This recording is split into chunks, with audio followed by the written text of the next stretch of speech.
Alors on a un vrai privilège à vous faire partager, c'est celui de se retrouver en compagnie des deux stars de cette comédie musicale, Voilà. Cécilia Cara et Damien Sargue.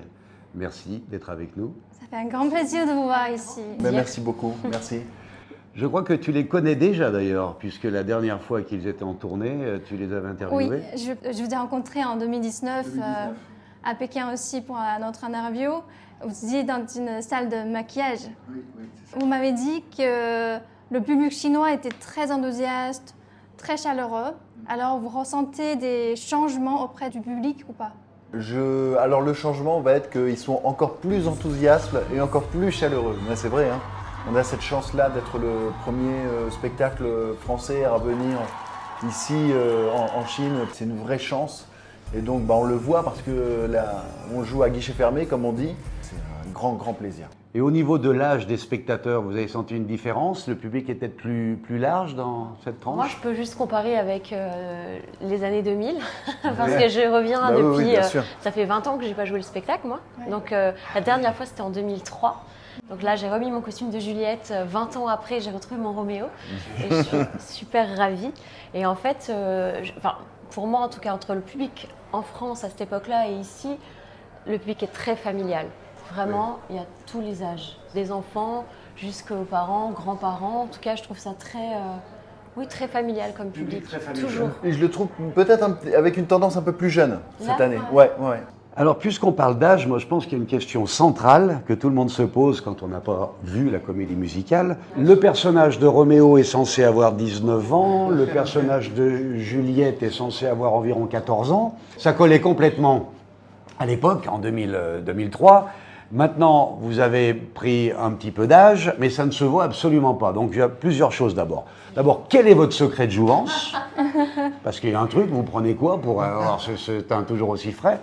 Et puis, deuxièmement, ça a quand même dû être une grande interrogation au moment de repartir en tournée en comédie musicale. Est-ce que ça va le faire? Est-ce que ça va coller? Et je pense que vous avez les réponses à tout ça. Alors le secret, je sais pas, je pense que c'est l'amour, le fait de faire ce qu'on aime, c'est plein de choses. Hein. Les producteurs ont été facilement convaincus quand ils vous ont demandé d'y retourner, justement. Il y a une audition à nouveau. Est-ce que ça le fait? Est-ce que ça le fait Oui, pas? j'aimerais bien savoir qui a eu l'idée en premier, comment ça a Pour été le organisé. retour, en fait non, c'était fêter les 20 ans avec, avec nous. Donc au départ, c'était justement le désir de nous réunir pour cet Une nouvelle fois, anniversaire. Mais c'est vrai que personnellement, je suis revenu en 2007 la première fois pour faire la tournée de Roméo et Juliette. On avait commencé en Corée à l'époque. Et en 2007, ça allait. Je me prenais pas trop la tête avec l'âge encore. Je me disais, ça va, ça le fait encore, il n'y a pas de souci. En 2018, déjà, là j'ai dit à Gérard, t'es sûr? Parce que là, j'ai pris de l'âge quand même. Est-ce que ça va toujours le faire? Et on a toujours eu cette rigueur-là avec Gérard Presgurvic, le producteur. Il faut que ce soit crédible. Si sur scène, ça ne devient plus crédible, il faut arrêter. Pour le moment, on croise les doigts, ça marche toujours, donc tant mieux. Hugo, Cécilia, quel est le sentiment de remettre les costumes de Juliette? Déjà, c'est très émouvant parce que j'ai grandi avec ce personnage. De 15 à 19 ans, j'ai été sur scène dans ce spectacle. J'ai beaucoup appris. C'était ma meilleure école, ma meilleure formation. Moi, je reviens 20 ans après, mais on a tous les deux 20 ans de plus avec l'expérience qui va avec. On est parents tous les deux. On était très jeunes, on était très innocents, très purs à l'époque. Et il fallait travailler sur le côté personnage avec un caractère fort, qui allait se battre pour leur amour absolu jusqu'à la mort. Aujourd'hui, on arrive, on a l'expérience, on est plus mature. Maintenant, on va retrouver le travail, c'est de retrouver l'innocence, la fraîcheur, la candeur de ce premier amour, et c'est passionnant comme travail. Ouais. Il y a eu des changements au niveau de la mise en scène ou des modifications? Il y a eu un très beau changement, ouais. On a eu cette belle surprise pour nos retrouvailles. Pour nous deux, exactement. Il y avait une très belle chanson qui a été raccourcie et on nous a mis une scène de comédie qu'on n'avait pas avant. Donc c'est vraiment exclusif pour cette tournée en Chine.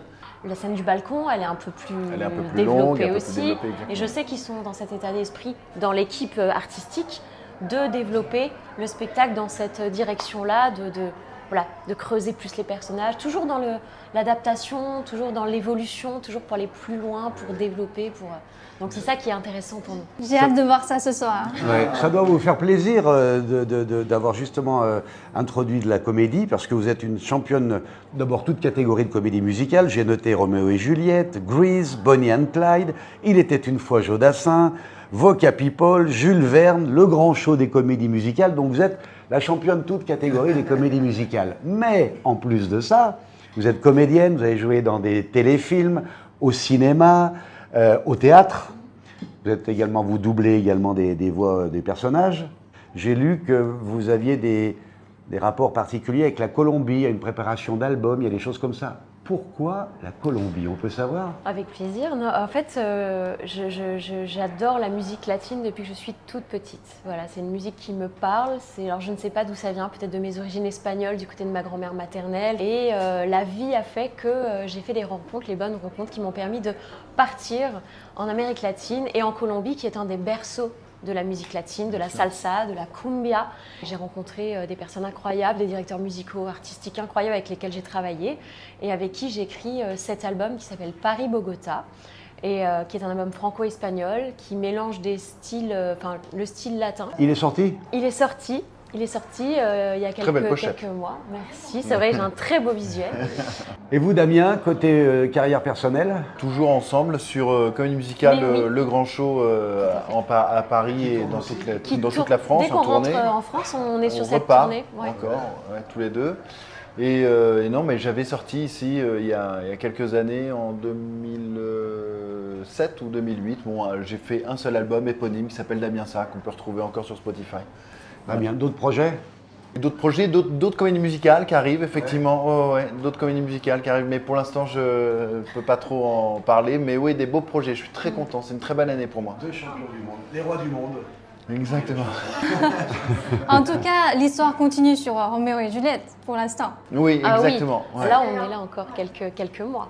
Merci pour cette gentille et formidable Merci. rencontre. Merci à vous. Merci beaucoup. beaucoup.